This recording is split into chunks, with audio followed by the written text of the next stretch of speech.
7 साल की कैदी जिंदगी के बाद कॉकनी गैम्बलर जेक ग्रीन आखिरकार आज़ाद है। 2 साल बाद जेक और उसका भाई बिली एक बड़े कसिनो जाते हैं अपने पैसे वापस लेने, जो उन्हें कैसीनो के मालिक और क्राइम बॉस डोरोथी माचा से चाहिए। अपने बॉडीगार्ड पॉल की चेतावनी के बावजूद माचा जेक को प्राइवेट गेम में शामिल होने देता है। जेक, जो एक क्लॉस्ट्रोफोबिक है, मुश्किल से एलिवेटर लेता है। पहला बैट वो जानबूझकर हार जाता है ताकि माचा को और कॉन्फिडेंट बना सके। फिर दूसरे बैट में वो बड़ी जीत हासिल करता है। पैसों से भरे बैग्स के साथ जेक और बिली वहां से निकलते हैं, पर एक राह के आदमी जैक ने उन्हें रोका और कहा कि वो खतरे में है और जेक को अपना कार्ड दे दिया। जेक जब सीढ़ियां लेने की कोशिश करता है तो वो बेहोश हो जाता है और कार्ड गिर जाता है जिस पे लिखा होता है टेक द एलिवेटर। हॉस्पिटल में डॉक्टर को समझ नहीं आता कि जैक क्यों बेहोश हुआ और उसे घर भेज देते हैं। जब जैक अपने बॉडीगार्ड्स के साथ घर पहुंचता है, उन पर अटैक होता है। इत्तेफाक वो बच जाता है क्योंकि जमीन पर एक कार्ड होता है जिस पे लिखा होता है पिक दिस अप। जब वो अपने ड्राइवर के साथ भागने की कोशिश करता है तो ड्राइवर को गोली लग जाती है, लेकिन वक्त पर जैक आकर उसकी जान बचा लेता है, जो हिटमैन सॉर्टर को हैरान कर देता है क्योंकि वो कभी नहीं चुकता। जेक से लौटने से परेशान माचा पॉल को सबसे अच्छा हिटमैन हायर करने का ऑर्डर देता है उसे मारने के लिए। इसी बीच जेक एवी से मिलता है, जो जैक का पार्टनर है, और उसके पास जेक की मेडिकल फाइल भी होती है। टेस्ट रिजल्ट से पता चलता है कि जेक को एक रेयर खून की बीमारी है जो उसे 3 दिन में मार देगी। एवी और जैक प्रोटेक्शन ऑफर करते हैं 2 शर्तों के साथ। जेक को उन्हें अपने सारे पैसे देने पड़ेंगे और उनकी सब बातें सुननी पड़ेगी बिना किसी सवाल के। पहले जेक इन पर शक करता है, पर जब उसके डायग्नोसिस को कई डॉक्टर्स कंफर्म करते हैं, वो मजबूरी में उनकी शर्त मान लेता है। एवी एक्सप्लेन करता है कि वो लोन शार्क्स है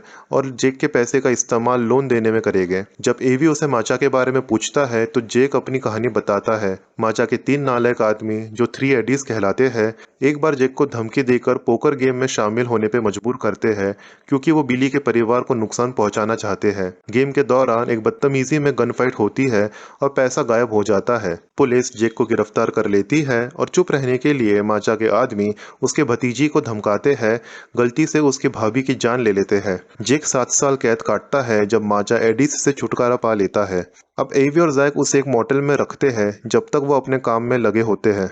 इसी बीच माचा crime kingpin Sam Gold के एडवाइजर लिली वॉकर से मिलता है पाउडर डील के लिए, जो उसे चेतावनी देती है कि गोल्ड सेक्रेसी की मांग करता है। कुछ दिन बाद जेक एवी और जैक को कुछ और पैसे देता है और अपने जेल का एक्सपीरियंस एवी को चेस खेलते हुए बताता है। जेक ने 7 साल कैद में गुजारे। 2 कैदी उसके सेल के पास थे, एक चेस मास्टर और एक कॉन आर्टिस्ट, जो लाइब्रेरी बुक्स में मैसेज लिख के कम्युनिकेट करते थे।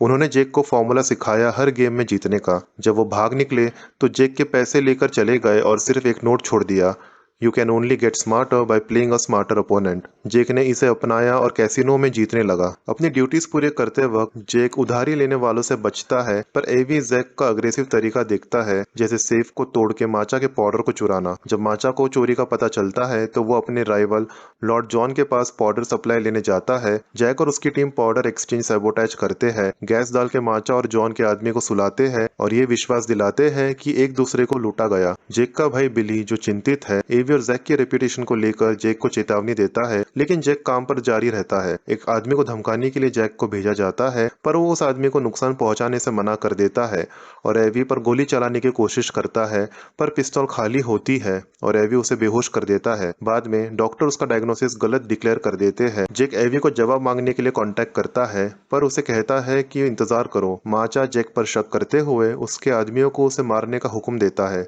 जेक वापस होटल पहुंचता है। एवी और जैक उसे ट्रैप के बारे में चेतावनी देते हैं। जेक भाग जाता है और एक गुंडा गलती से खुद को मार लेता है। जेक एवी और जैक से मिलता है, जो बताते हैं जैक का एडीज के साथ प्रिजन के बाद का डील। जेक अपने आप को आजाद करना चाहते हुए अपने सारे पैसे डोनेट करता है और माचा से माफी मांगता है और उसे सुपीरियर बॉस डिक्लेयर करता है और चला जाता है। अपने डर पर काबू पाने के लिए जेक एलिवेटर लेता है और एक पैनिक अटैक से लड़ता है, अपने ईगो को रिजेक्ट करता है और आखिरकार शांति पाता है। ग्राउंड फ्लोर पर पहुंचते ही वो माचा का सामना करता है, जो जेक के आत्मविश्वास से गुस्से में होता है। माचा का ईगो उसे परेशान कर देता है और वो रो पड़ता है क्योंकि जेक का डर न दिखाना उसके लिए एक इंसल्ट है। अगले दिन माचा देखता है कि जेक ने उसके नाम पर डोनेशन की है, जिससे अनवांटेड अटेंशन आ गई है। गुस्से में माचा के आदमी बिली को पकड़ लेते हैं, जो अपनी बेटी को छुपा लेता है। सॉर्टर, जो उसकी बेटी को नुकसान नहीं पहुंचाना चाहता, अपने साथियों को मारना शुरू कर देता है और आखिर में खुद भी मर जाता है। माचा के कैसीनो में एवी और जैक, जो जेक के मेंटर्स थे, बताते हैं कि सैम गोल्ड सिर्फ ईगो का ही रिप्रेजेंटेशन है,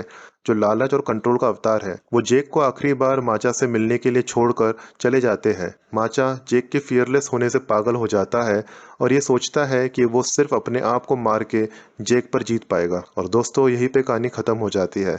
अगर आपको ये वीडियो अच्छा लगा है तो इसे लाइक करें और शेयर करें। आप नए हो तो इस चैनल को सब्सक्राइब करना ना भूलें। मैं मिलता हूँ आपसे अगले वीडियो में, तब तक के लिए बाय बाय।